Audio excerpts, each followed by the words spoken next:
Hello friends, welcome to being teacher. आज का जो लेक्चर है ये पेपर फर्स्ट से रिलेटेड ही है। देखिए, मैं चाहता हूँ कि पेपर फर्स्ट कंप्लीट हो जाए, क्योंकि देखिए पेपर फर्स्ट का जो सिलेबस है वो थोड़ा सा बड़ा है।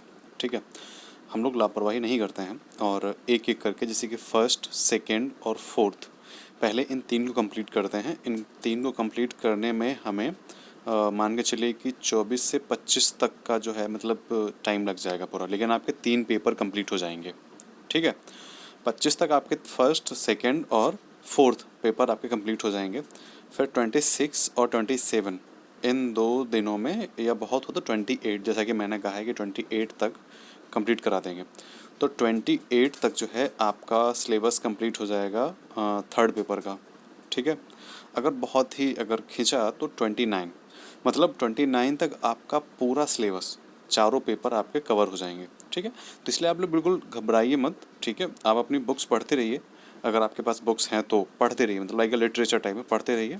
ठीक है, बाकी MCQ जिससे सॉल्व कीजिए, क्योंकि MCQs कहीं नहीं मिल रहे हैं। ये मैं कहाँ से अरेंज कर रहा हूँ सिर्फ मैं ही जानता हूँ। बहुत मुश्किल हो रहा है, इसके आंसर्स नहीं मिल रहे हैं। ठीक है, मतलब बहुत मुश्किल हो रहा है, बस यही समझ लीजिए। ठीक है, और इंग्लिश के जो मीडियम में जो लेक्चर्स की बात हो रही है, ठीक है, वो वैसे हिंदी समझना इतना कठिन है नहीं, क्योंकि बहुत ही आसान वर्ड्स हैं इसमें, बहुत इजी वर्ड्स हैं। बट फिर भी इंग्लिश में भी हमने अभी लास्ट का जो वीडियो था वो डिस्कस किया था, वो इंग्लिश में था। उसमें काफ़ी क्वेश्चंस बहुत इंपॉर्टेंट थे और आप लोगों ने उस वीडियो को अच्छे से देखा है। कमेंट्स आपके बता रहे हैं कि हाँ, आपने उस वीडियो को अच्छे से जाना और समझा है। ठीक है, तो ऐसे ही आप देखते रहिए और जो भी अपडेट्स हैं वो आप लेते रहिए। और आपका जो एग्ज़ाम है 6 अगस्त को, वो अच्छे से होगा। बिल्कुल परेशान मत होइए, टेंशन बिल्कुल मत लीजिए। ठीक है, बहुत अच्छे नंबर आएंगे आपके, आपसे प्रॉमिस है। आप अच्छा करोगे, आई नो। ठीक है, तो चलिए स्टार्ट करते हैं। ये हमारा पेपर फर्स्ट का लेक्चर है। पेपर फर्स्ट, सेकेंड और फोर्थ पहले कंप्लीट करेंगे। ओके, थर्ड पेपर का हम लास्ट में करेंगे, मतलब 25 के बाद में। ठीक है, 25 जुलाई। ओके, तो चलिए स्टार्ट करते हैं। हमारा जो पहला क्वेश्चन है, देश का भविष्य उसकी कक्षाओं में निर्मित हो रहा है, यह कथन किसका है? तो इसका ऑप्शन है कोठारी आयोग, विश्वविद्यालय आयोग, मुदालियार आयोग, राष्ट्रीय ज्ञान आयोग। ठीक है, इसका राइट आंसर क्या है? ए, मतलब कोठारी आयोग। ये इन्होंने कहा है कि देश का भविष्य उसकी कक्षाओं में निर्मित हो रहा है, मतलब कक्षाएं मतलब क्लासेस, जो फ्यूचर है वो क्लासेस में डेवलप हो रहा है। ये कोठारी आयोग ने स्टेटमेंट दिया है। फिर नेक्स्ट है कि शिक्षा के प्रति राष्ट्रीय नीति घोषित करने का सुझाव किस आयोग का था? मतलब शिक्षा के प्रति, मतलब एक नेशनल पॉलिसी बनाई जाए, ये किसने कहा था, किस आयोग ने कहा था? ऑप्शन आपके पास मुदालियार आयोग, विश्वविद्यालय आयोग, कोठारी आयोग या फिर राष्ट्रीय ज्ञान आयोग। ओके, तो इसका एलिमिनेट करना सीखना है आपको। मैं इसको थोड़ा सा एलिमिनेट करके कैसे एलिमिनेट करते हैं मैं बताता हूँ। देखिए, विश्वविद्यालय आयोग तो है, वो राष्ट्रीय शिक्षा नीति पे सिर्फ सजेशन दे सकता है, वो घोषित नहीं कर सकता, क्योंकि ये आई थिंक इतना जो है वो तब डेवलप, मतलब इसको इसके इतना इतना कहना नहीं, इसमें इतने अच्छे अच्छे वो विश्लेषक नहीं थे, स्पेशलिस्ट नहीं थे, तो इसीलिए इसको नहीं माना जाता होगा। ठीक है, तो आप इसको एलिमिनेट कर सकते हैं। राष्ट्रीय ज्ञान आयोग का तो आपने सुना भी नहीं होगा, ठीक है, आपके लिए नया होगा। तो ये दो एलिमिनेट हो गए हैं। उसके बाद बचा है मुदालियार आयोग और कोठारी आयोग। ठीक है, मुदालियार आयोग जो है वो आया है 1952 में। ठीक है, कोठारी आयोग जो है वो आया है, कब आया है? 1948 में। सॉरी, ये राधा कृष्णन आयोग है। कोठारी आयोग जो आया है वो आया है 1968 में। ठीक है, मतलब 64-66 में आया है। और उसके बाद इन्होंने एक सजेशन दिया था, उसको 68 में एक्सेप्ट कर लिया गया था। ठीक है, तो कोठारी आयोग 64-66 में आया है। और जो नेशनल पॉलिसी है, जो मतलब एजुकेशन की, ये डिक्लेयर की गई थी 1952 के बाद में। तो कोठारी आयोग यहाँ पे बचता है, जिसने कहा है। तो इसका जो राइट आंसर है वो क्या है? कोठारी आयोग। ठीक है, जो थर्ड क्वेश्चन है वो है, कोठारी आयोग ने भारत में कैसा शैक्षिक मॉड्यूल बनाने पर जोर दिया था? ऑप्शन है आंतरिक परिवर्तन पर, गुणात्मक परिवर्तन पर, शैक्षिक सुविधाओं के विस्तार पर, और जो डी है वो उपयुक्त सभी। तो जो थर्ड का जो है आंसर है वो है उपयुक्त सभी। जैसे कि मैंने आपसे कहा था, अगर आपको कुछ समझ नहीं आ रहा है और उस पेपर में आपका जो क्वेश्चन का जो फोर्थ जो ऑप्शन है वो है उपयुक्त सभी, तो आप उस पर लगा देना है। ठीक है, फिर नेक्स्ट है कि कोठारी आयोग ने अपनी रिपोर्ट सौंपी थी। ठीक है, ऑप्शन है प्रोफेसर यशपाल, MC छांगला और डॉक्टर यशपाल या फिर राजीव गांधी। तो इसका राइट आंसर है MC छांगला, इनको अपनी रिव्यू रिपोर्ट सौंपी थी कि भाई आप मतलब जिन्होंने जो इनकी जो कमियां हैं या जो अच्छाइयाँ मतलब कमियां निकालने की बात, भाई इसमें कौन कौन सी कमी रह गई है जो कि अगली नेशनल एजुकेशन पॉलिसी आएगी तो उसमें हम ऐड कर सकेंगे। ठीक है, तो MC छांगला को इन्होंने रिपोर्ट सौंपी थी। फिर नेक्स्ट है कि जब कोठारी आयोग ने अपनी रिपोर्ट MC छांगला को सौंपी, उस समय देश के प्रधानमंत्री कौन थे? अब देखिए कितना, अब जैसे कि मान लीजिए ही आपके 2 क्वेश्चन आ गए एग्जाम में, तो आपके 2 नंबर तो पक्के ही हैं, मतलब 1 नंबर तो पक्का ही है। ठीक है, दूसरा नंबर आपके कोठारी आयोग रिपोर्ट कब थी, तो आप इसका थोड़ा सा जो है वो कर सकते हैं, क्योंकि देखिए 1964 में जवाहरलाल नेहरू की डेथ हुई थी। ओके, उसके बाद किसको प्रधानमंत्री बनाया गया था? लाल बहादुर शास्त्री को। ठीक है, तो अब जो फिफ्थ का जो आंसर होगा, लाल बहादुर शास्त्री आई थिंक 1968 या 1974 तक रहे थे, कब तक रहे थे मुझे याद नहीं है। ठीक है, लेकिन प्रधानमंत्री उनके बाद लाल बहादुर शास्त्री बने, तो लाल बहादुर शास्त्री के बाद जो है इंदिरा गांधी बनी थी। तो फिफ्थ का जो है वो इंदिरा गांधी जी हैं। ठीक है, इसका जो आंसर है वो क्या है? इंदिरा गांधी जी। MC छांगला को जो रिपोर्ट सौंपी गई थी वो इंदिरा गांधी जी तब क्या थी? प्रधानमंत्री थी। ओके, ये वैसे पूछा नहीं जाएगा, क्वेश्चन तो ये पूछा जाएगा कि कोठारी आयोग ने रिपोर्ट किसको सौंपी। ठीक है, ये पूछा जा सकता है। फिर राष्ट्रीय शिक्षा नीति 1986 के समय भारत के प्रधानमंत्री कौन थे? तो इसका आंसर जो ऑप्शन है, इंदिरा गांधी, राम मूर्ति, राजीव गांधी या विश्वनाथ प्रताप सिंह। तो इसका जो राइट आंसर है वो क्या है? राजीव गांधी। 1986 के टाइम जो थे राजीव गांधी प्रधानमंत्री थे। राष्ट्रीय शिक्षा नीति 1992 के संशोधित कार्यक्रम को कितने भागों में विभाजित किया गया था? राष्ट्रीय शिक्षा नीति मतलब नेशनल एजुकेशन पॉलिसी 1992 के संशोधित कार्यक्रम को कितने भागों में डिवाइड किया गया था? तो इसका है ऑप्शन है 22, 23, 24 या 25। तो इसका जो राइट आंसर है वो क्या है? 23, मतलब 23 मतलब 23 जो है 23 भागों में इसको डिवाइड किया गया था कार्यक्रम को, नेशनल एजुकेशन पॉलिसी के।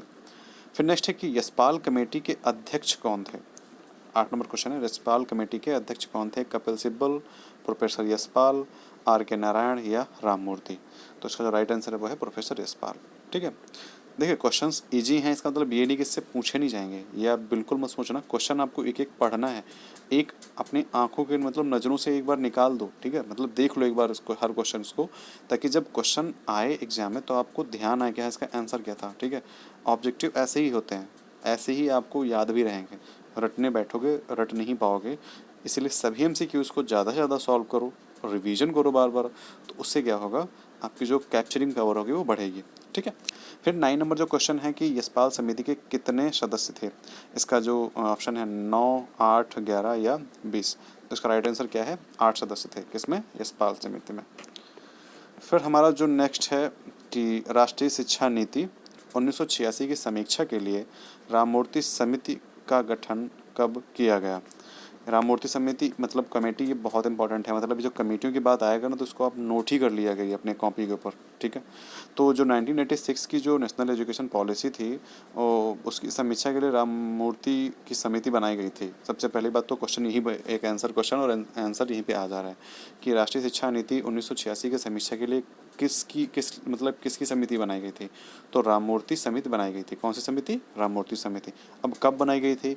तो इसका जो राइट आंसर है वो क्या है? 7 मई 1990। डायरेक्ट हम आंसर ही देखते हैं, ऑप्शंस का मतलब कोई हर जगह ऑप्शन भी नहीं चाहिए, क्योंकि हमको जल्दी से जल्दी वीडियो कंप्लीट करना है, सिलेबस कंप्लीट करना है। ठीक है, तो राष्ट्रीय शिक्षा नीति 1986 की समीक्षा के लिए राममूर्ति समिति बनाई गई थी और 7 मई 1990 को। नेक्स्ट क्वेश्चन है कि गति निर्धारक स्कूलों की स्थापना की संतुष्टि कब की गई थी? ठीक है, तो गति निर्धारक स्कूलों की स्थापना की संतुष्टि कब की गई थी, मतलब इसको कब लाया गया था?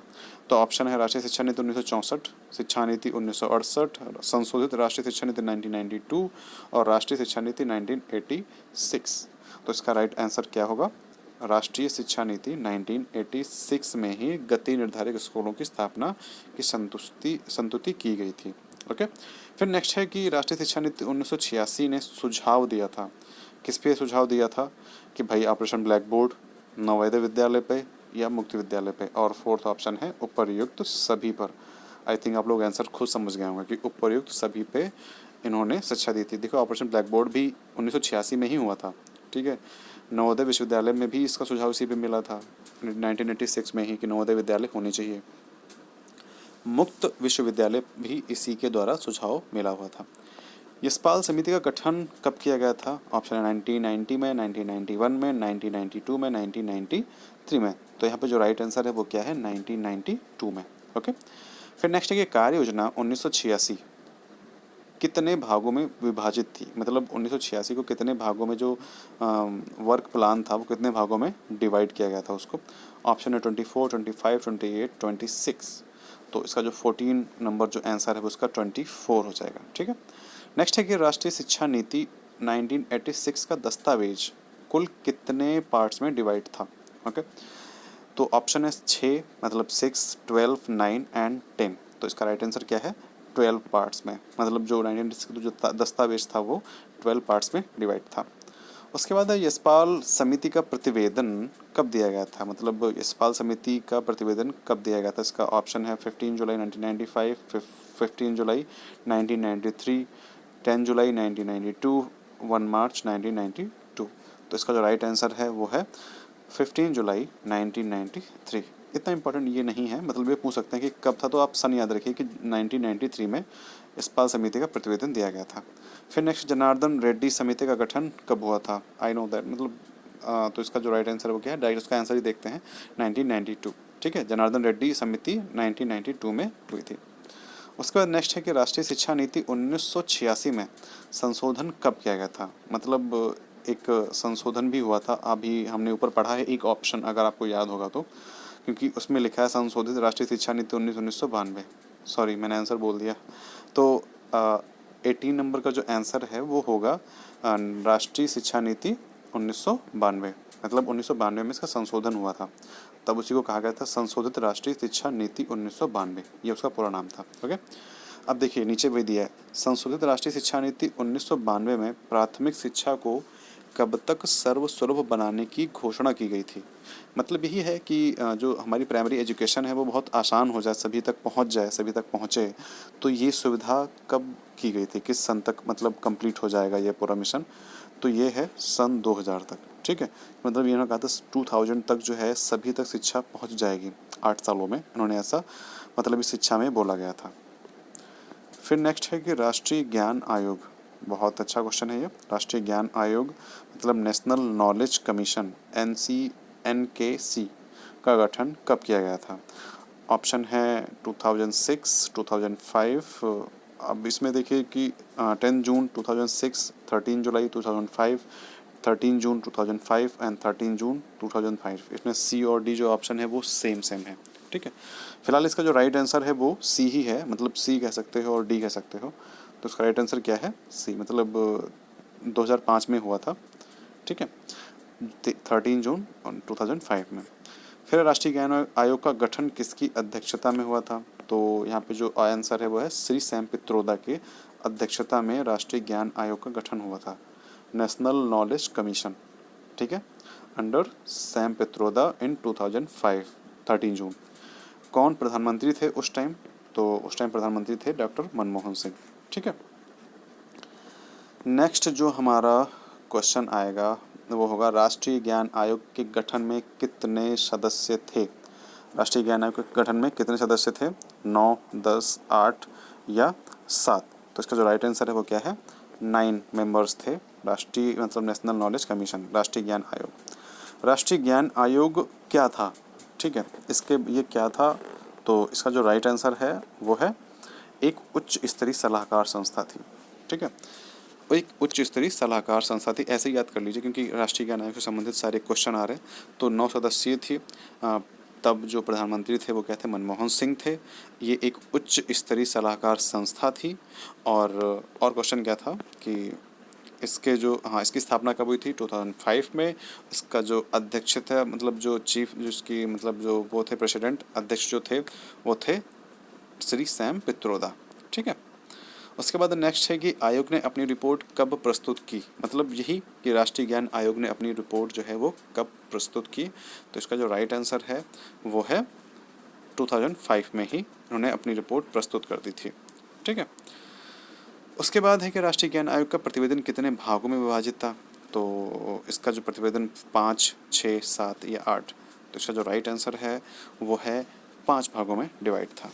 नेक्स्ट है कि राष्ट्रीय ज्ञान आयोग ने अपने प्रतिवेदन को किस नाम या किस शीर्षक से प्रकाशित किया था, उसका नाम क्या था, मतलब जो शीर्षक था उसका, उसका नाम क्या था। तो यहाँ पे जो है राष्ट्र के नाम प्रतिवेदन, जनपद के नाम प्रतिवेदन, राष्ट्र के नाम प्रतिवेदन या शासन के नाम प्रतिवेदन। पहला जो है राज्य के नाम है, ठीक है।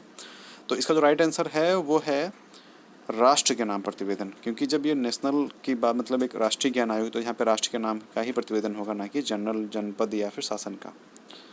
फिर नेक्स्ट है राष्ट्रीय ज्ञान आयोग ने अपनी अंतिम रिपोर्ट कब प्रस्तुत की है। तो अभी हम लोगों ने ऊपर ही पढ़ा था, तो अब देखते हैं यहाँ पे इसका क्या आंसर हो सकता है। वहाँ पे ऊपर तो 2005 दिया है, तो इसका जो ऑप्शन है 6 है, 7 है, 8 है और 9 है, ठीक है। तो इसका जो राइट आंसर है वो है 2009 में। राष्ट्रीय ज्ञान आयोग की जो रिपोर्ट है वो 2009 में अंतिम रिपोर्ट उन्होंने प्रस्तुत की थी, ठीक है। और ये है कब रिपोर्ट प्रस्तुत की थी, अंतिम रिपोर्ट की बात यहाँ पे नहीं की गई है। यहाँ पे कहा गया था कि कब रिपोर्ट प्रस्तुत की गई, तो वो होगा 2005 में, क्योंकि 2005 में ही 13 जून 2005 में ही बना था, ठीक है। तो इसीलिए यहाँ पे जो है इन्होंने अंतिम रिपोर्ट की बात की है, तो अंतिम रिपोर्ट कब हुई थी, 2009 में, ओके। फिर नेक्स्ट है कि राष्ट्रीय ज्ञान आयोग के प्रतिवेदन के एक ज्ञान की सुलभता में कितने बिंदुओं पर चर्चा की गई थी। मतलब यही कहना चाह रहे हैं कि जो नेशनल नॉलेज कमीशन है उसके जो प्रतिवेदन मतलब जो वो था उसके एक भाग जो पार्ट्स थे उस पे ज्ञान के नॉलेज से रिलेटेड जी कौन कौन सी बातें कितने कितने बिंदुओं पर चर्चा की गई थी, ठीक है। तो जो 29 का जो आंसर है वो है 7 पॉइंट्स, मतलब 7 बिंदुओं पर चर्चा की गई थी, किसमें, नेशनल नॉलेज कमीशन में, ओके। फिर नेक्स्ट है कि राष्ट्रीय ज्ञान आयोग के प्रतिवेदन ज्ञान के सिद्धांत में कितने बिंदुओं पर चर्चा की गई थी। तो इसमें भी साथ ही आई थिंक होगा, लेकिन इसमें था देखिए भाग के एक ज्ञान की सुलभता है, ठीक है। यहाँ पे जो क्वेश्चन है वो है राष्ट्रीय ज्ञान आयोग के प्रतिवेदन ज्ञान के सिद्धांत के कितने बिंदुओं पर, तो टोटल जो बिंदु हैं वो हैं 11 पर, लेकिन अगर एक ज्ञान की सुलभता में कितने बिंदुओं पर चर्चा की गई थी तो वहाँ पे हो जाएगा 7 पॉइंट्स में, ओके। क्वेश्चन सेम लग रहे हैं बट यहाँ पे क्वेश्चन का जो मीन है वो अलग है, ठीक है, समझने की कोशिश कीजिएगा। फिर नेक्स्ट है कि भारत में सूचना क्रांति, आईटी क्रांति मतलब का जो जनक है, मतलब father of information technology revolution, information revolution जो है उनको किनको माना जाता है। तो ऑप्शन है नंदन नीलकेनी, फिर दूसरे हैं श्री सैम पित्रोदा, फिर हैं पी बालाराम और फिर डी है दीपक नायर। तो इसका जो राइट आंसर है वो है श्री सैम पित्रोदा को सूचना क्रांति, आईटी क्रांति का जनक माना जाता है। निम्न में से कौन राष्ट्रीय ज्ञान आयोग के प्रतिवेदन के स्तरों में सम्मिलित नहीं था। ऑप्शन है सृजन, अनुप्रयोग, सेवाएं, ज्ञान का बोध। तो इसका जो राइट आंसर है वो है ज्ञान का बोध। ज्ञान का जो बोध है वो राष्ट्रीय मतलब नेशनल नॉलेज कमीशन के प्रतिवेदन के स्तरों में सम्मिलित नहीं था, ओके, डी। उसके बाद नेक्स्ट है कि ज्ञान को सर्वसुलभ बनाने के लिए एकल खिड़की की मतलब सिंगल विंडो की जो थ्योरी थी, कॉन्सेप्ट था, वो उसका सुझाव किसने दिया।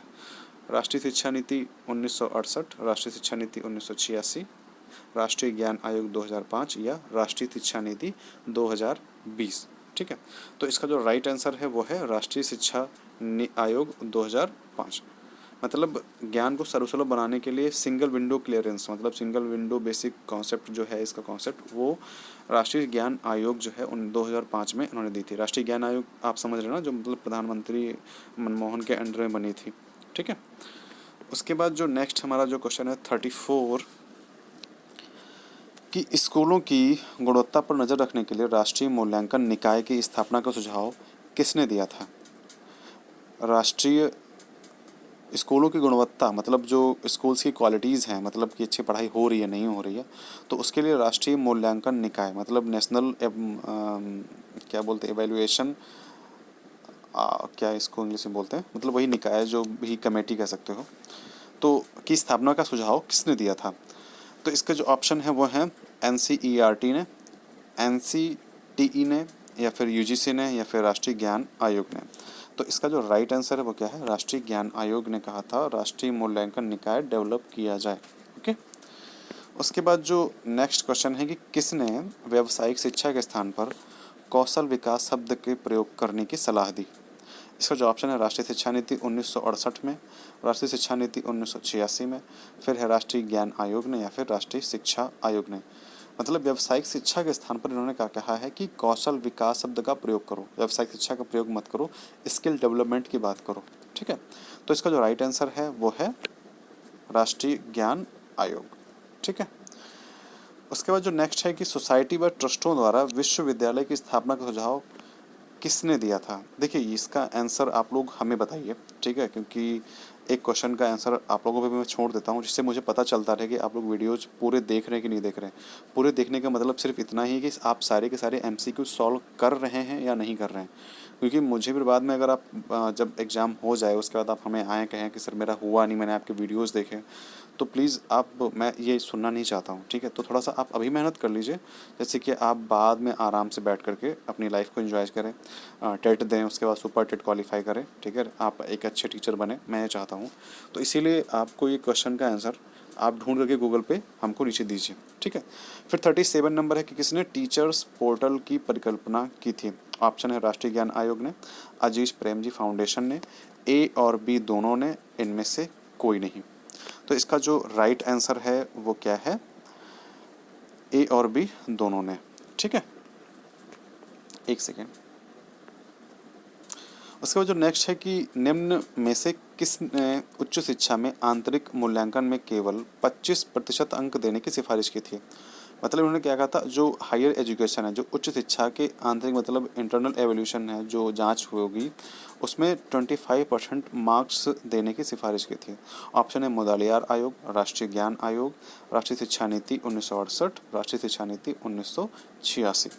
तो इसका जो राइट आंसर है वो है राष्ट्रीय ज्ञान आयोग। इन्होंने कहा था कि भाई जो हायर एजुकेशन है, ठीक है, उसमें आप जो इंटरनल जो आप असेसमेंट करते हो उसमें 25% जो मार्क्स हैं वो आप दीजिए। ओके, फिर नेक्स्ट है कि राष्ट्रीय पाठ्य चर्चा की रूपरेखा 2005 किसके लिए बनाई गई थी।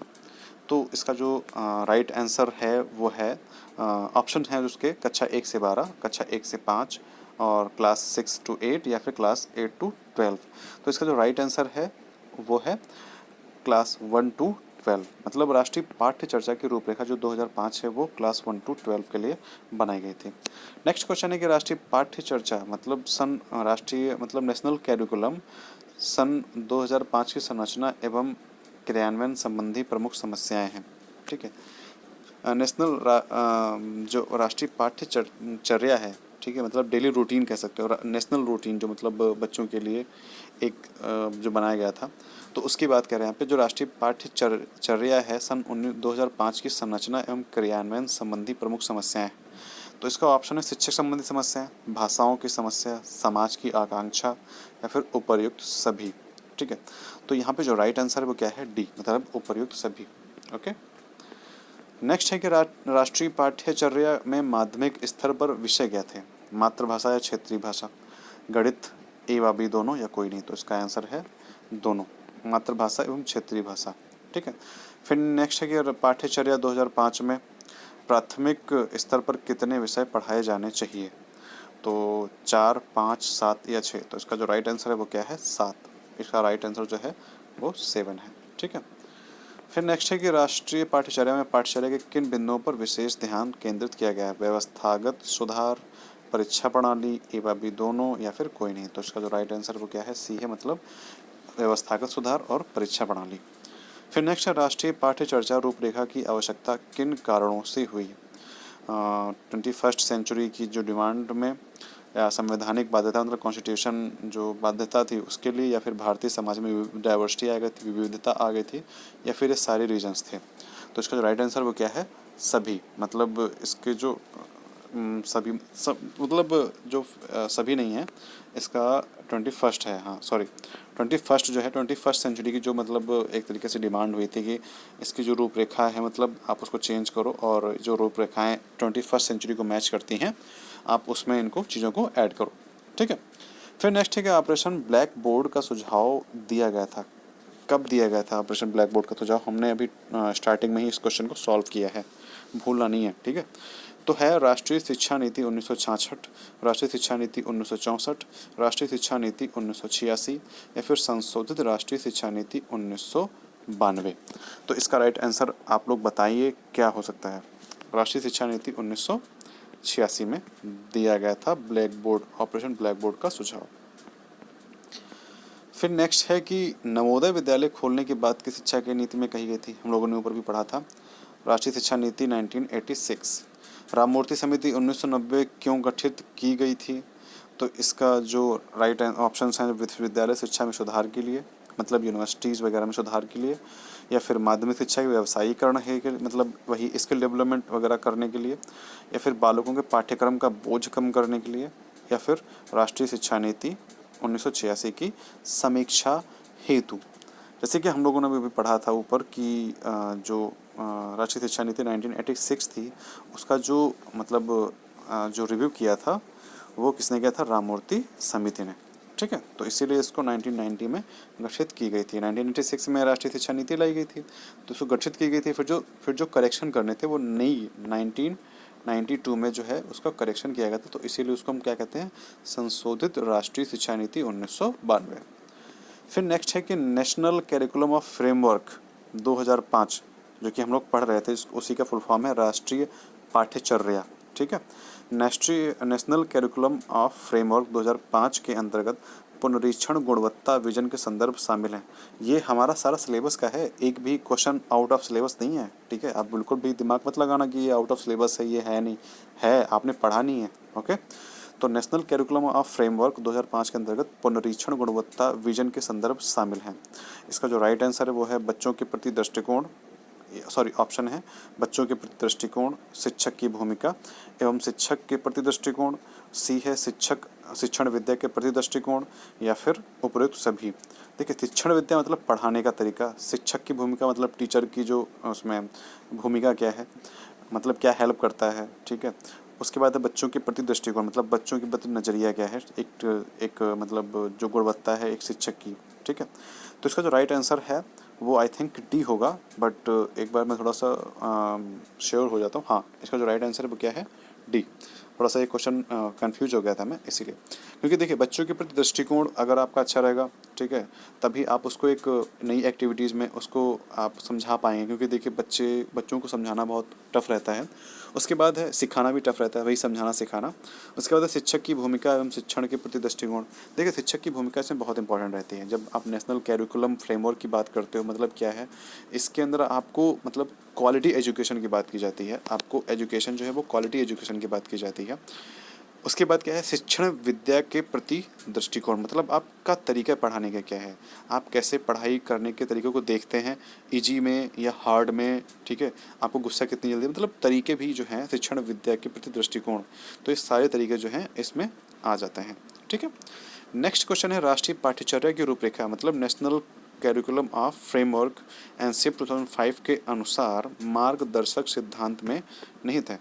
इसके ऑप्शंस हैं पाठ्यचर्या का संवर्धन, पाठ्यपुस्तक पर केंद्रित करना, ठीक है, पाठ्यक्रम के कुछ उप विषयों को रटंत प्रणाली से मुक्त करना, मतलब रटने वाली रट्टू तोता जैसी जो है प्रणाली उससे मुक्त करना, या फिर विद्यालय में प्राप्त ज्ञान को बाहरी दुनिया से जोड़ना, या फिर कक्षा की गतिविधियों को परीक्षा में कम महत्व देना।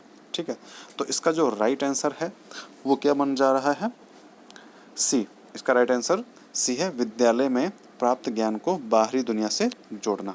ठीक है, उसके बाद है कि राष्ट्रीय पाठ्यचर्या संरचना शिक्षक शिक्षा के प्रत्यक्ष उद्देश्य, राष्ट्रीय मतलब वही नेशनल करिकुलम ऑफ फ्रेमवर्क के जो ऑब्जेक्ट्स हैं, जो मतलब डायरेक्ट ऑब्जेक्ट क्या है, मतलब शिक्षा को लेकर के, तो वो क्या है? बाल केंद्रित शिक्षा, शिक्षक शिक्षा हेतु पाठ्यचर्या का निर्माण, छात्रों के सर्वांगीण विकास, या फिर सामाजिक अपेक्षाओं की पूर्ति। तो इसका जो राइट आंसर क्या है?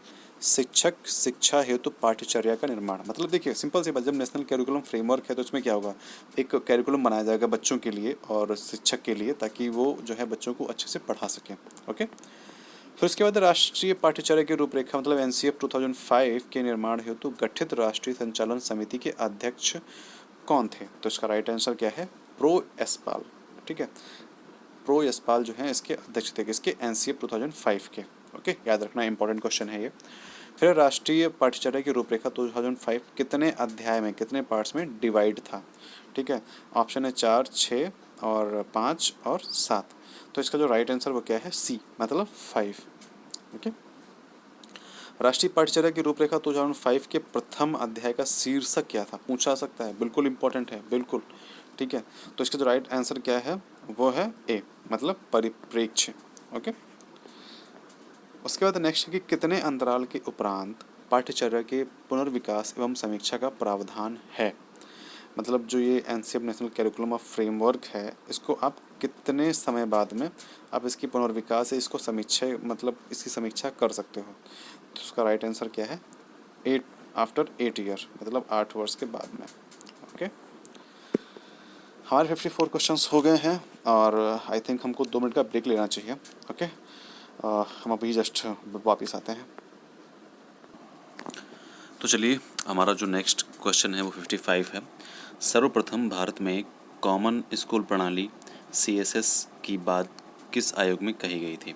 ऑप्शन है कोठारी शिक्षा आयोग 1964 से 1966, राधाकृष्णन आयोग 1948, फिर हंटर आयोग या फिर सर्जेंट शिक्षा आयोग। ठीक है, तो इसका राइट आंसर क्या है, कोठारी शिक्षा आयोग ने कहा था कि कॉमन स्कूल प्रणाली की बात, मतलब कॉमन स्कूल प्रणाली की बात कही थी किसने, कोठारी शिक्षा आयोग ने। ठीक है, याद करना है, क्वेश्चन इंपॉर्टेंट है ये। फिर नेक्स्ट है कि सर्वाधिक बोली जाने वाली किस भाषा को विश्व में तृतीय स्थान प्राप्त है। तो हिंदी जो है इसको विश्व में तृतीय स्थान प्राप्त है। ठीक है, पूरे विश्व में जो हिंदी सबसे ज़्यादा बोली जाने वाली भाषा है, 3rd नंबर पे। फिर हिंदी भाषा को राष्ट्रभाषा कब घोषित किया गया था। तो ऑप्शन है 14 सितंबर 1946, 15 सितंबर 1948, 14 सितंबर 1949 या 15 सितंबर 1945। इसका जो राइट आंसर क्या है, 14 सितंबर 1949 को। नेक्स्ट है ताराचंद समिति द्वारा माध्यमिक स्तर पर कितनी भाषाओं के अध्ययन पर सुझाव दिया गया था।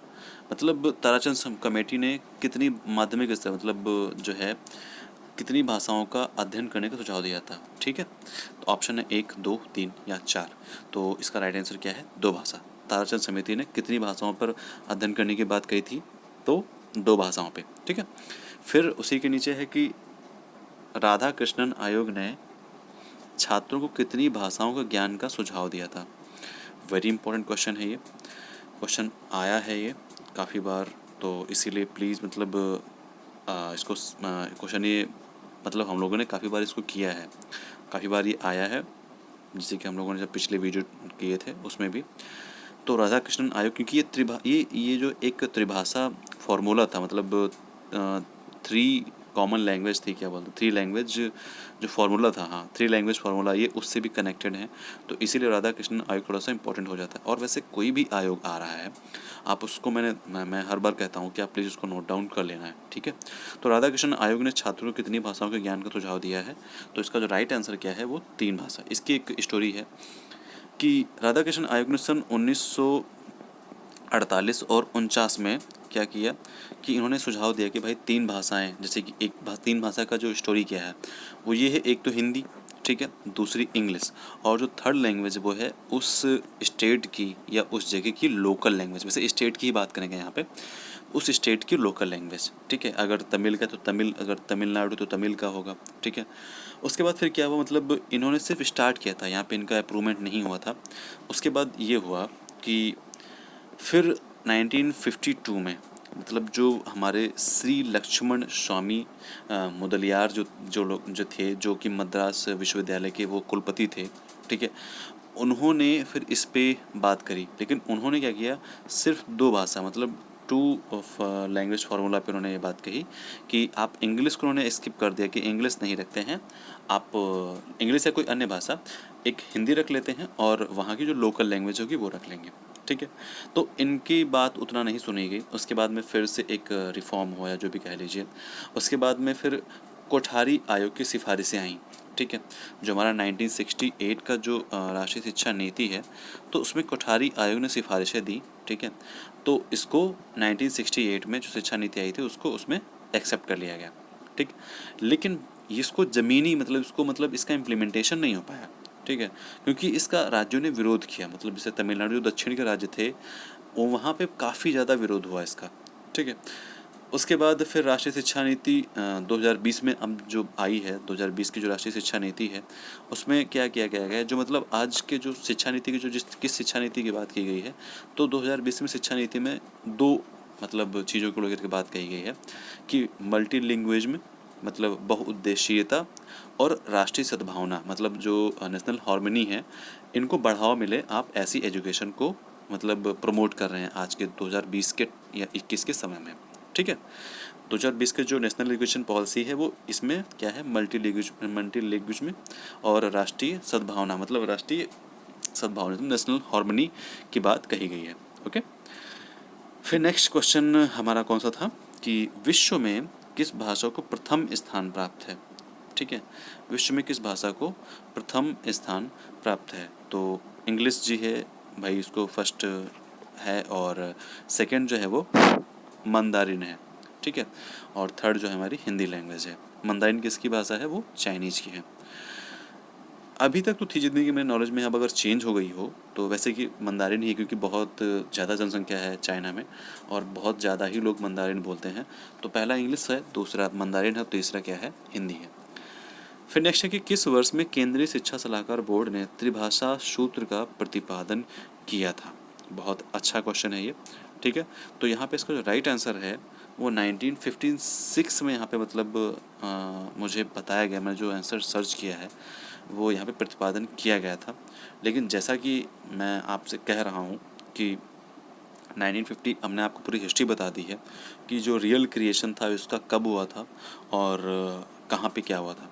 तो अगर आपसे यहाँ पे पहले ये क्वेश्चन, तो कुछ इसका कोई तुक नहीं बैठ रहा है, मतलब कि किस वर्ष त्रिभाषा सूत्र का प्रतिपादन किया था। तो इसमें अगर, लेकिन इसमें कहा गया कि केंद्रीय शिक्षा सलाहकार बोर्ड की बात की गई है, तो यहाँ पे जो आंसर है वो 1956 इसके अकॉर्डिंग सही है। ठीक है, लेकिन अगर कहा जा रहा है कि यहाँ पे राष्ट्रीय शिक्षा नीति 1968 में अगर लिया गया है, तो वहाँ पे अगर सन मतलब राष्ट्रीय शिक्षा नीति ने त्रिभाषा सूत्र का प्रतिपादन किया है, राष्ट्रीय शिक्षा नीति ने। ठीक है, वहाँ पे सन दिया होगा 1986 या 1992 या फिर 2000 या 2008-5 ऐसे कुछ करके दिया हो, तो वहाँ पे हम 1968 लगाएंगे। ठीक है, 1968 में त्रिभाषा फार्मूला का थ्री लैंग्वेज फार्मूला को एक्सेप्ट कर लिया गया था, हालांकि उसका इम्प्लीमेंटेशन नहीं हुआ था। ओके, फिर नेक्स्ट जो है हमारा भावनात्मक एकता समिति का गठन कब हुआ था। ठीक है, इमोशनल यूनिटी कमेटी, इसको जो है वो कब इसका जो गठन हुआ था, तो इसका ऑप्शन है 1962, 63, 64 या 65 में। तो इसका जो राइट आंसर है वो है 1962 में। ठीक है, फिर नेक्स्ट है कि भारत की आधिकारिक भाषा क्या है। तो सिंपल सी बात है, हिंदी ही है। मतलब अभी हम लोगों ने ऊपर सबसे टॉप मतलब स्टार्टिंग में जब डिस्कस किया तो हमने देखा था कि कब उसको अपनाया गया था। ठीक है, तो नेक्स्ट है कि निम्नलिखित में भारत की शास्त्रीय भाषा कौन है। तो वैसे तो संस्कृत मानी जाएगी यहाँ पे शास्त्रीय भाषा, और संस्कृत ही राइट आंसर है। ठीक है, क्योंकि सबसे हमारी पुरानी भाषा है और संस्कृत ही हमारी पुरातन भाषा है। ठीक है, उसी से सारी भाषाएं निकली हैं, उसी से प्राकृत, उसी से टूटी फूटी, मतलब बहुत सारी भाषाएं, संस्कृत से ही सब कुछ निकला हुआ है। ठीक है, संस्कृत से ही इंग्लिश भी निकली हुई है। ओके, उसके बाद में है किस अनुच्छेद के तहत राज्य अपने क्षेत्र सीमा में बोली जाने वाली भाषा या भाषाओं को शासकीय प्रयोग में, मतलब एडमिनिस्ट्रेशन यूज में भाषा के रूप में अंगीकार कर सकते हैं, मतलब उसको ले सकते हैं, मान सकते हैं। तो उसका जो राइट आंसर है वो क्या है, 345। ठीक है, आर्टिकल 345 में हम किसी भी भाषा का अपने एडमिनिस्ट्रेशन यूजेस कर सकते हैं उसका। फिर भारत की राजभाषा हिंदी को कौन सा अनुच्छेद स्पष्ट करता है, मतलब आर्टिकल में कौन सा ऐसा आर्टिकल है जो कि कहता है कि ये भारत की राजभाषा है, हिंदी भारतीय राजभाषा है। तो इसका जो राइट आंसर है वो क्या है, अनुच्छेद 343 में भारत की राजभाषा हिंदी है, ऐसा लिखा हुआ है। उसके बाद नेक्स्ट है कि सर्वप्रथम किस आयोग ने उच्च माध्यमिक और विश्वविद्यालय स्तर के छात्रों को 3 भाषाओं में दक्ष बनाने का सुझाव दिया। वेरी इंपॉर्टेंट क्वेश्चन है ये। तो इसका राइट आंसर क्या है, राधा कृष्णन आयोग। ठीक है, कोठारी आयोग उसके बाद में, उसके बाद फिर क्या है, मुदलियार आयोग ने 2 भाषा दी थी, और फिर कोठारी आयोग के मतलब उन्होंने जब कहा तब जा कर के 1968 में जो नेशनल एजुकेशन पॉलिसी आई थी उसमें त्रिभाषा को उसमें माना गया, लेकिन इसका इम्प्लीमेंटेशन नहीं हो पाया। फिर से मैं कह रहा हूँ, क्योंकि साउथ के जो स्टेट थे उन्होंने इसका भारी विरोध किया था। ठीक है, उसके बाद है कि सभी राज्यों को त्रिभाषा सूत्र अपनाने का निर्देश किस नीति में दिया गया था। ठीक है, सभी राज्यों को त्रिभाषा सूत्र अपनाने का निर्देश किस नीति में दिया गया था। तो इसका जो ऑप्शंस हैं वो हैं राष्ट्रीय शिक्षा नीति 1968, राष्ट्रीय शिक्षा नीति 1986, राष्ट्रीय शिक्षा नीति 1992 और राष्ट्रीय शिक्षा नीति 2020। ठीक है, तो इसका जो राइट आंसर है वो क्या है, राष्ट्रीय शिक्षा नीति 1968। ओके, देखिए ये सारे के सारे क्वेश्चन वेरीफाइड होते हैं, मतलब एक दो क्वेश्चन अगर मिस्टेक्स आ जाती हैं तो आप लोग बताते हैं, अच्छा भी लगता है कि आप लोग इतना अलर्ट हैं, चीज़ों को पढ़ रहे हैं, चीज़ों को समझ रहे हैं। ठीक है, वैसे मैं सारे का सारा क्वेश्चन मैं गूगल से चेक करता हूँ, गूगल से वेरीफाई करता हूँ, उसके बाद में ही मैं यहाँ पे आपको बताता हूँ। तो कुछ कहीं कहीं मिस्टेक्स हो जाती हैं, आप लोग हमें बताते हैं, मुझे अच्छा लगता है कि आप लोग एक, जैसे कि मैं आपकी हेल्प कर रहा हूँ और आप भी मेरी और मेरे साथ साथ में उन बच्चों की भी हेल्प कर रहे हैं जो कि ये वीडियो देखते हैं। ओके, तो आप लोग वीडियो को देखने के बाद में हम लोग कमेंट जाकर के नीचे ज़रूर देखा करिए, वहाँ पे कमेंट किया करिए कि आपको वीडियो कैसा लगा है। ठीक है, आपने क्या सीखा है, आपको इसमें क्या पता चला है, आपको और चीज़ें क्या चाहिए। ठीक है, तो ये चीज़ आपको बतानी चाहिए, जिससे कि हमें पता चलता रहे कि आपको और क्या, आप मतलब आप और क्या पसंद करेंगे। ओके, क्या छूट रहा है और क्या पूरा करना है, ये सारी चीज़ें हमको पता चलती रहेंगी। ऐसे मैं पूरा तो करा ही दूंगा, बट फिर भी आप लोग अगर याद दिलाते रहेंगे तो इससे ये रहेगा कि हाँ आपको भी याद है। ओके, फिर नेक्स्ट क्वेश्चन है कि सर्वप्रथम त्रिभाषा सूत्र का फॉर्मूला किसने दिया था? तो राधाकृष्णन आयोग ने सर्वप्रथम त्रिभाषा सूत्र का फॉर्मूला दिया था। नेक्स्ट है कि सामान्य स्कूल व्यवस्था से क्या तात्पर्य है? मतलब जनरल स्कूलिंग जो है उससे क्या मतलब है? तो बालकों को बिना किसी भेदभाव के समान शिक्षा प्रदान करना, या फिर किसी विशेष धर्म के बालकों को सामान्य शिक्षा देना, या फिर किसी विशिष्ट उच्च वर्ग के छात्रों को शिक्षा देना सॉरी, या फिर केवल पिछड़े वर्ग के बालकों को शिक्षा देना। तो इसका जो राइट आंसर है वो क्या है, बालकों को बिना किसी भेदभाव के समान शिक्षा प्रदान करना। तो ये हमारे 70 क्वेश्चन हो गए हैं, हम इसमें कुछ और क्वेश्चन ऐड करेंगे। ठीक है, थोड़ा सा हम 2 मिनट का ब्रेक लेते हैं, उसके बाद हम फिर से क्वेश्चन करेंगे। तो 2 मिनट हो गए हैं फ्रेंड्स, अब हम लोग आगे चलते हैं कि अब एक चीज़ ये है कि ये जो वीडियो हम बना रहे हैं, जो वीडियो आप देख रहे हैं, ये थर्ड वीडियो होगा पेपर 1 का। इसके बाद एक और वीडियो आएगा और वो वीडियो ही लास्ट वीडियो होगा। टोटल 4 वीडियो फर्स्ट पेपर के होंगे और आई थिंक 3 या 4 पेपर ही सेकंड के होंगे और 3 या 4 ही फोर्थ पेपर के होंगे। ठीक है, तो ये 25 तक कंप्लीट हो जाएगा, फोर्थ और सेकंड को मिला करके। उसके बाद में 2 दिन में हम आपका थर्ड पेपर कंप्लीट करवा देंगे। 27 तक पेपर जो है कंप्लीट हो जाएगा आराम से। पूरा सिलेबस आपका, बिल्कुल फिक्र मत करिए। ठीक है, हमारा जो सिलेबस है पेपर उनका वो एटलीस्ट मतलब ऑलमोस्ट कंप्लीट हो ही गया है।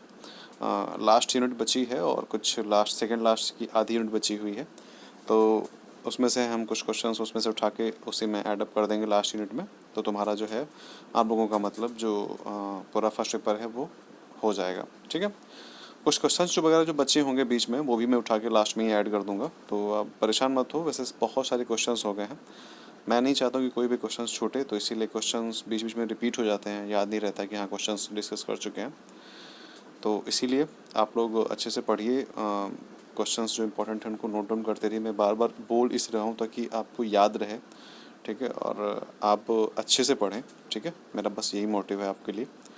तो चलिए, इंपॉर्टेंट फैक्ट्स का मतलब ये है कि कुछ एक दो जो एरर्स थे लास्ट वीडियोज़ वगैरह में, तो उसमें एरर्स हम इसमें यहाँ पे सही करेंगे। ये है कि लास्ट में हम लोगों ने कुछ थोड़ा सा मिस कन्फ्यूजन हो गई थी, वहाँ पे कन्फ्यूजन, तो वहाँ पर हम ढंग से पढ़ नहीं पाए। तो यहाँ पे ये है कि 4 वेदों का अध्ययन करने वाले को हम क्या कहते हैं, आदित्य। ठीक है, one who studies 4 Vedas is called Aditya. 3 वेदों का अध्ययन करने वाले को हम रुद्र कहते हैं। 2 वेदों का अध्ययन करने वाले को हम वसु कहते हैं और 1 वेद का अध्ययन करने वाले को हम स्नातक कहते हैं। ठीक है, उसके बाद में फिर है कि कोठारी आयोग मतलब जो है 1964-66 में मतलब ये था, वैसे 64 में ही कहते हैं।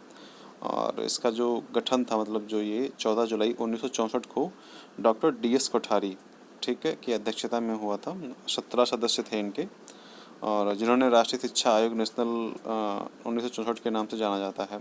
ठीक है, मतलब 1968 में इन्होंने रिकमेंडेशन दिया था, तो उसी को 1968 नई शिक्षा नीति मतलब राष्ट्रीय शिक्षा नीति में त्रिभाषा जो फार्मूला था, लैंग्वेज फार्मूला, उसी को लेकर के इनको थोड़ा सा मतलब ये फेमस थे और उन चीज़ों को लेकर के। ठीक है, अब हम आगे कुछ क्वेश्चंस डिस्कस करेंगे जो इंग्लिश और हिंदी दोनों मीडियम में होंगे, ठीक है। तो इंग्लिश मीडियम और हिंदी मीडियम जो दोनों हैं उनके लिए बेनिफिशियल रहेगा, ठीक है। त्रिभाषा सूत्र का फॉर्मूला सर्वप्रथम किसने दिया? ऑप्शन है कि राधा कृष्णन कमीशन, ठीक है, या मुदलियार कमीशन, या फिर शिक्षा आयोग, या फिर नई शिक्षा नीति। तो इसका जो राइट आंसर वो है कि राधा कृष्णन कमीशन के द्वारा सर्वप्रथम फार्मूला सजेस्ट किया गया था, ठीक है। फिर जो नई शिक्षा नीति थी, मतलब वही राष्ट्रीय शिक्षा नीति जिसको हम बोलते हैं, मतलब यहाँ पे इसका राइट आंसर तो राधा कृष्णन कमीशन है। फिर राष्ट्रीय शिक्षा नीति जो 1986 में बनी थी, सॉरी 1968 में, 86 68 कन्फ्यूजन बहुत ज़्यादा है। 1968 में जो बना था, क्या बोलते हैं, नेशनल एजुकेशन पॉलिसी, उसी में त्रिभाषा फार्मूला डाला गया था किसके, कोठारी आयोग के सजेशन पे। लेकिन अगर क्वेश्चन ये आ जाए कि सर्वप्रथम फार्मूला किसने दिया था और उसमें कोठारी आयोग हो भी, तब भी आपको राधाकृष्ण मिशन नहीं लगाना है, ओके, क्योंकि सर्वप्रथम की बात बोली जा रही है। लेकिन अगर कहा जाए कि त्रिभाषा सूत्र का फार्मूला किसने दिया, तो वो कोठारी आयोग हो जाएगा, ओके।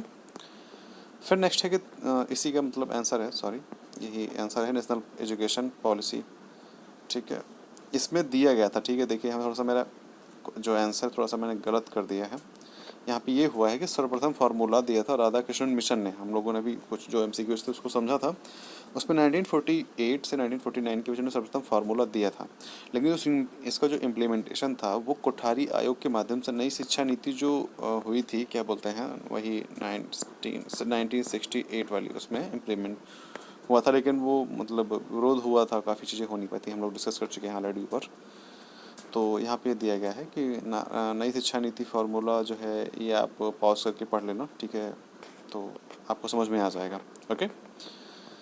उसके बाद है कि which of the following commission first decentralize the primary education, निम्नलिखित आयोग में से किसने पहले प्राथमिक शिक्षा का विकेंद्रीकरण किया? ऑप्शन है Hunter commission, Mudaliar commission, Kothari commission और सैडलर कमीशन।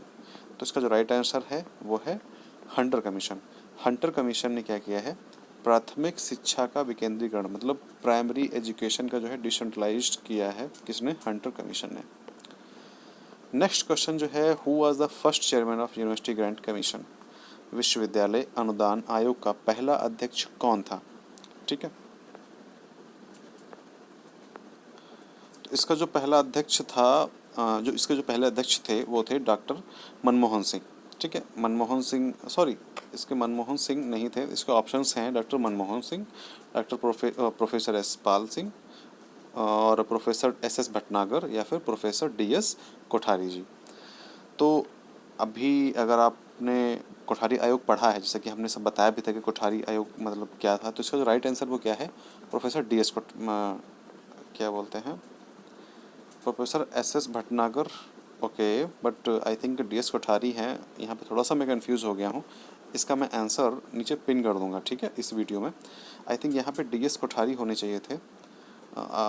ये यूजीसी के थे, मतलब इनके जो ये वो थे, लेकिन यहाँ पे फ़िलहाल एस एस भटनागर दिया है, तो आप एस एस भटनागर ही लगाइए, ये राइट आंसर यहाँ पे ज़्यादा है, ठीक है। अभी फ़िलहाल डी एस कोठारी नहीं, क्योंकि यहाँ पे जो आंसर दिया हुआ है ये मैंने मिस्टेक नहीं लगाया, मतलब सही है, ठीक है। यहाँ पे प्रोफेसर एस एस भटनागर जो है वो विश्वविद्यालय अनुदान आयोग के पहले अध्यक्ष थे, ठीक है। उसके बाद जो डी एस कोठारी हैं ये भी अध्यक्ष थे, बट थोड़ा सा मुझे याद नहीं आ रहा है, वो थोड़ा सा डाउट हो रहा है, बट हम बता देंगे आपको। उसके बाद क्या है कि who fought to abolish the inequalities of difference status in socially culturally economically and politically deprived members, मतलब कौन हैं जिन्होंने सांस्कृतिक और आर्थिक और राजनीतिक रूप से वंचित सदस्यों में जो विभिन्न दर्जे की मान्यताओं को समाप्त करने के लिए संघर्ष किया है? तो विश्वकर्मा जी हैं, वाल्मीकि जी हैं, या doctor B are Ambedkar ji हैं, या फिर कोई नहीं। तो इसका जो राइट आंसर है वो क्या है, डॉक्टर बी आर अम्बेडकर, ठीक है। बी आर अम्बेडकर जो थे, उन्होंने जो आर्थिक रूप से, सामाजिक रूप से और सांस्कृतिक रूप से जो निचले तबके के लोग थे उनको उठाने का कार्य किया है, मतलब उनको उनके राइट्स दिलाने का कार्य किया है। नेक्स्ट है, union declaration of human rights includes civil and political rights, economic and social, cultural rights and all of the above, संयुक्त मानव अधिकारों की घोषणा में शामिल है।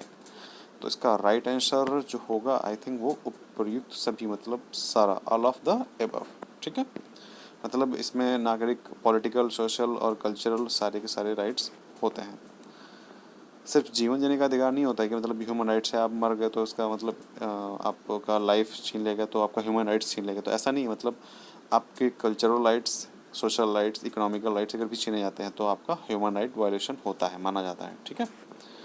फिर है secondary education commission was appointed under whose chairmanship? Doctor Swami Mudaliar, doctor P Swami Ramana, doctor A Lakshman Swami Mudaliar और डॉक्टर पी स्वामी लक्ष्मण मुदलियार। ठीक है। तो माध्यमिक शिक्षा आयोग की जो नियुक्ति है वो सिंपल सी बात है, हम लोग देख चुके हैं।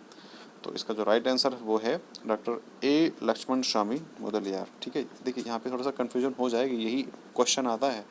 आपने यहाँ पे तो एमसीक्यू सॉल्व कर लिए, लेकिन जब क्वेश्चन आएगा तो आप रह जाएंगे। ठीक है। तो यहीं पे तो आपको समझना है कि लक्ष्मण स्वामी याद रखना है। लक्ष्मण स्वामी मुदलियार जो है वो माध्यमिक शिक्षा आयोग के अध्यक्ष थे, यही जो है मद्रास विश्वविद्यालय के कुलपति थे, वाइस चांसलर थे। ये चीज़ें याद रखनी है, बोलना नहीं है। उसके बाद है review of NPE national programme of education. ठीक है। मतलब वही राष्ट्रीय शिक्षा नीति 1986 programme of action was done by, मतलब जो ये शिक्षा नीति थी तो ये किसके द्वारा मतलब बनाई गई थी, किसको समीक्षा की गई थी, किसके द्वारा समीक्षा की गई थी? जो 1986 का जो राष्ट्रीय शिक्षा नीति थी ना, नेशनल एजुकेशन पॉलिसी, तो वो किसके द्वारा बनाई गई थी, समीक्षा की गई थी, मतलब उसका रिव्यू जो है किसके द्वारा किया गया था? हम लोग इसको क्वेश्चन को कर चुके हैं, राममूर्ति समिति के द्वारा। ठीक है। इसका राममूर्ति कमेटी के द्वारा इसका रिव्यू हुआ था 1990 में हुआ था, और 1992 में इसका रिफॉर्म जारी हुआ था। ठीक है। जिसको हम संशोधित राष्ट्रीय शिक्षा नीति कहते हैं। ठीक है। 1992 को।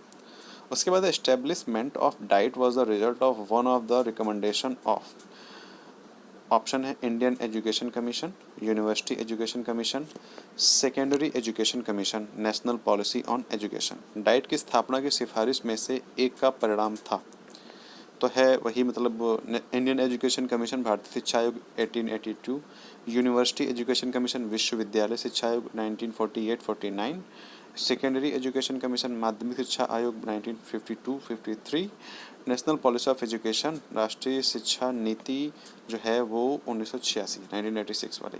ठीक है। अब थोड़ा सा यहाँ पे और भी हम अगर समझ पाएँ तो हम समझा देते हैं। जो ये था ये राधा कृष्णन के आयोग के द्वारा दिया गया था, ये मुदलियार आयोग के द्वारा था, ये कोठारी आयोग के द्वारा था। ठीक है। अब यहाँ का राइट आंसर क्या है? राइट आंसर आपका है नेशनल पॉलिसी ऑफ एजुकेशन। ठीक है। एनपीई राष्ट्रीय शिक्षा नीति 1986, यही जो है डाइट की स्थापना की सिफारिश की थी इसने। डाइट पता है ना आपको, डाइट क्या होती है? जहाँ पे मतलब ये जो जिन लोगों को जो गवर्नमेंट मिलता है, जो इनके अच्छे मार्क्स वगैरह होते हैं, जो डाइट मतलब आपके डिस्ट्रिक्ट में ही रहता है, तो उससे डाइट कहते हैं। वहाँ पे आप मतलब एक प्रॉपर ड्रेस में जाते हो, हालांकि अदर स्कूल्स में भी होता है तो वहाँ पे रूल्स फॉलो नहीं होते हैं, बट डाइट पे आपको स्ट्रिक्ट रूल्स होते हैं, वहाँ पे आपको फॉलो करने पड़ते हैं।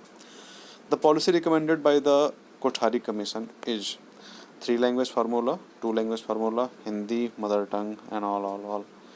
तो कोठारी आयोग के द्वारा बताइए कौन सी भाषा है? तो सिंपल सी बात है, यहाँ पे थ्री लैंग्वेज फार्मूला ही यूज होगा, क्योंकि हम लोग ऑलरेडी पहले पढ़ चुके हैं। ठीक है। 2 लैंग्वेज फार्मूला किसका था?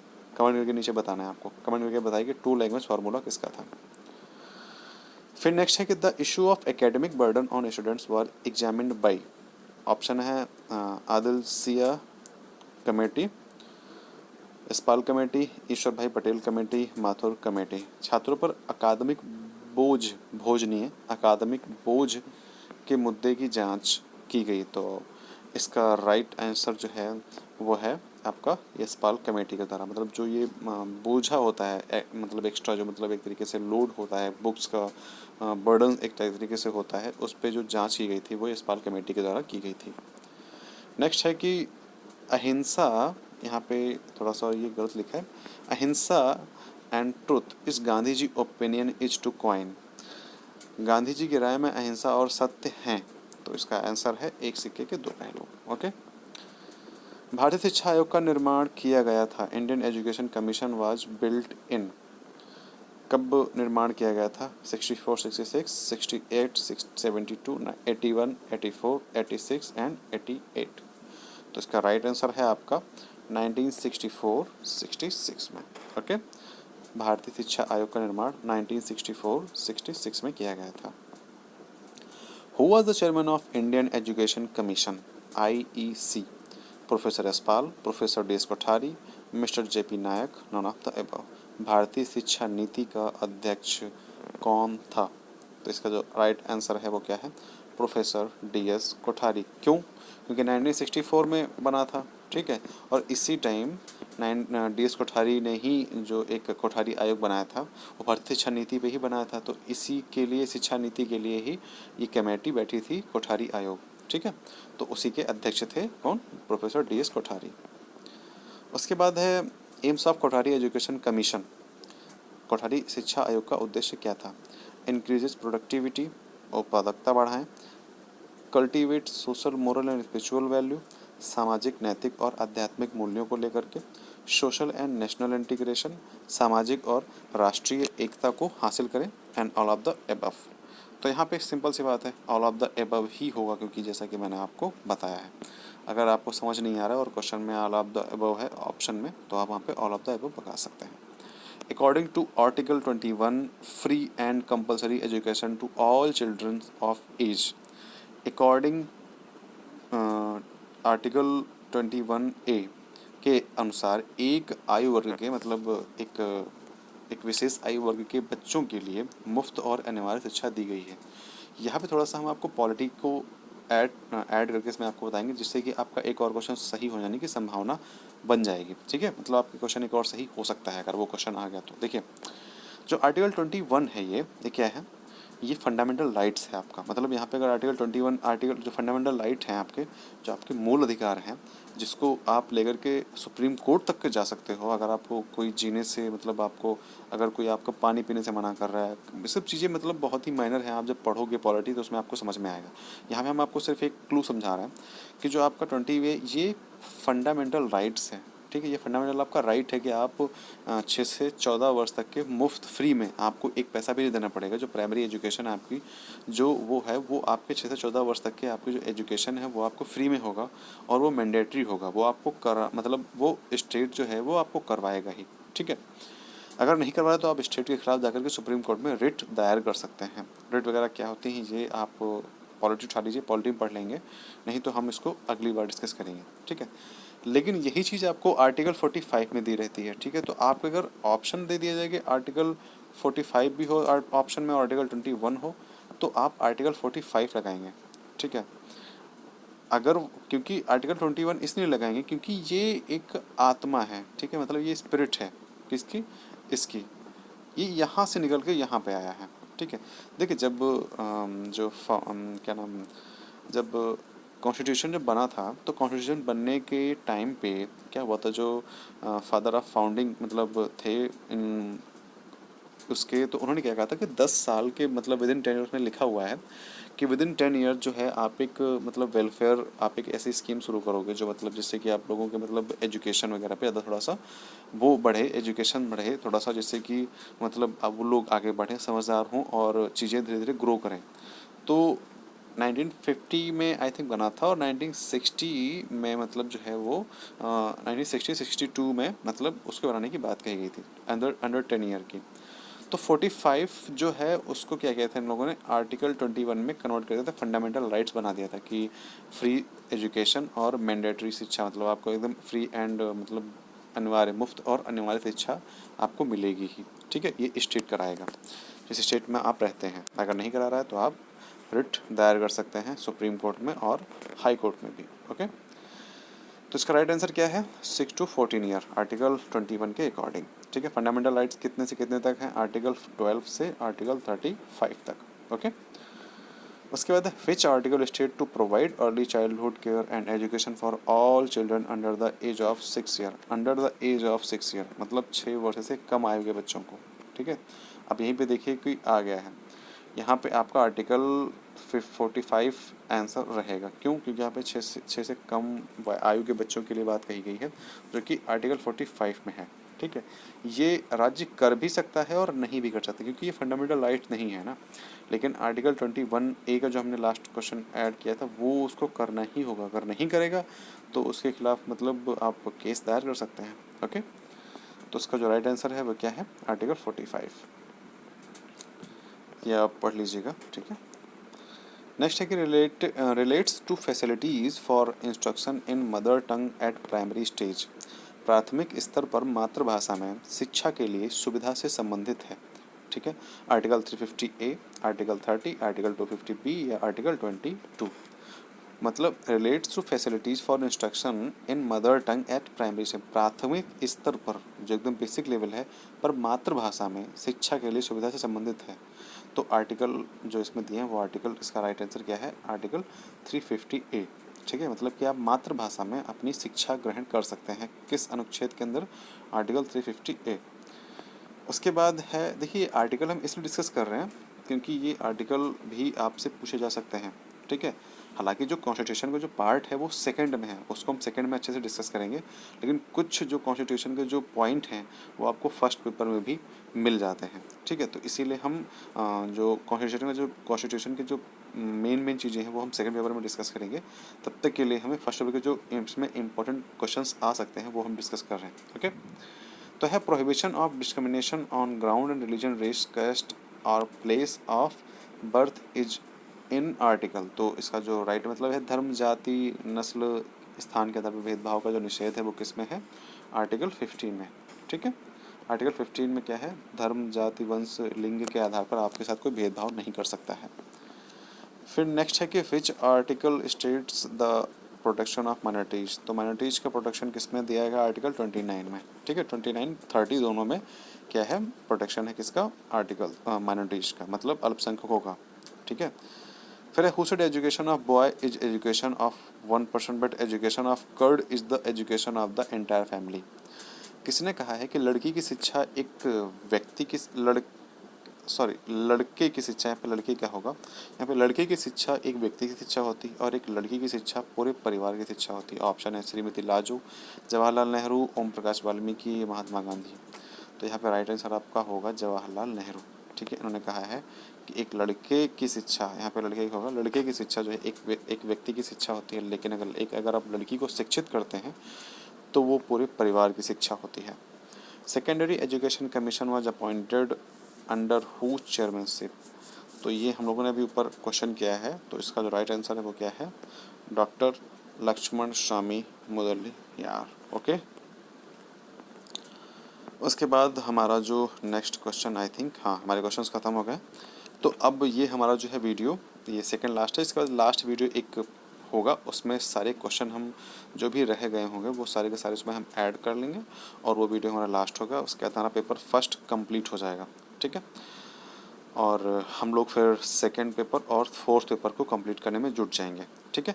थर्ड पेपर हम लास्ट में रखेंगे क्योंकि वो पतला है, मतलब छोटा सा है, उसको हम कर लेंगे, आप परेशान बिल्कुल मत हो, हम कंप्लीट करवा देंगे, आई प्रॉमिस। ओके, तो मिलते हैं नेक्स्ट वीडियो में, तब तक के लिए अपना ध्यान रखिए, तब तक के लिए नमस्कार।